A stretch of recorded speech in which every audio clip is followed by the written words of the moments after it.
Hi, Angela here from the Health Tune-Up with a pain-busting tip for the day. You know, I have a lot of empathy for those that have neck pain because I have neck problems. I feel pretty good right now, but I have to say that a lot of my patients, neck is a pretty popular problem.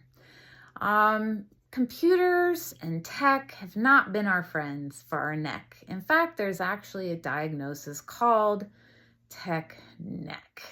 So it can give you headaches, can make your arms go numb or dead, or you can't feel your hands, you can't sleep. It can actually cause blood pressure issues and dizziness.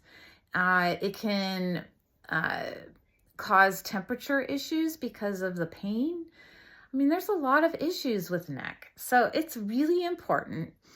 And one of the things that I have actually discovered myself and been working on is we underestimate how weak our necks have become. So you'd think that it's plenty of exercise to actually hold our head up. Did you know that for every 10 degrees down, I think it is, the weight of your head doubles? So let's say you have an 8-pound coconut brain up there with a skull, becomes 16 pounds when you're looking down 10 degrees. So it's a pretty heavy noggin if you're looking down at a phone for a prolonged amount of time. So we want to not do that if we can possibly. They've got all these cool gadgets now to keep things as eye level as possible, and use them. Why not? Why put a strain on the neck? But for people my age, or even I've had patients in their 30s and 40s, we start to have posture changes. Our neck actually gets a lot weaker. I used to take ballet for many, many years, and I loved it because it kept my neck very strong. But I haven't done ballet for a few years, and I realized that actually, even though you think you're using your neck, you're not. I mean, you are, but you're not really exercising it. So my tip for today in regards to neck pain, and this is going to be hard for some people because, I mean, I have some patients in some really strong neck pain. When neck nerves and the cervical nerves are pinched, it's no joke. It hurts. So I say this with everyone taking it appropriately to their case and checking with their providers and doing what's best for them. But this is just a tip to consider when you're speaking with your providers and looking at your day-to-day. But we need to work on our posture muscles for our neck.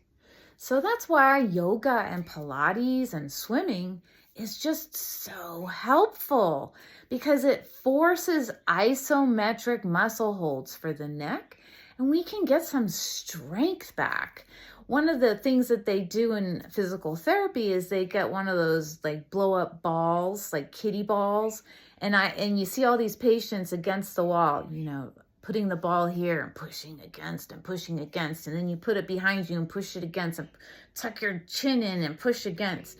And you hold for 10 seconds and release, and then hold for 10 seconds and release, and then do it on this side and hold for 10 seconds and release.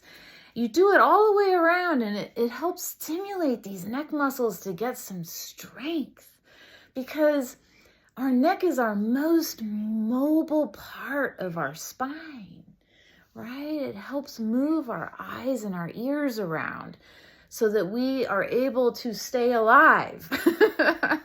So that's my tip for today, is trying to find some easy ways to really get real with yourself about, are you strengthening your neck a little bit? And I'm not talking about going to some head-banging concert. You could if you would like to. That might be fun.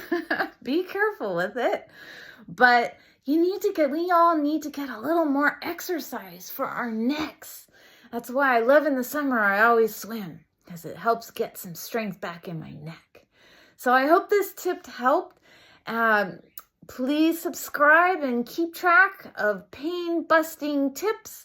I will start posting regularly. So until next time, I'll see you then. Bye-bye.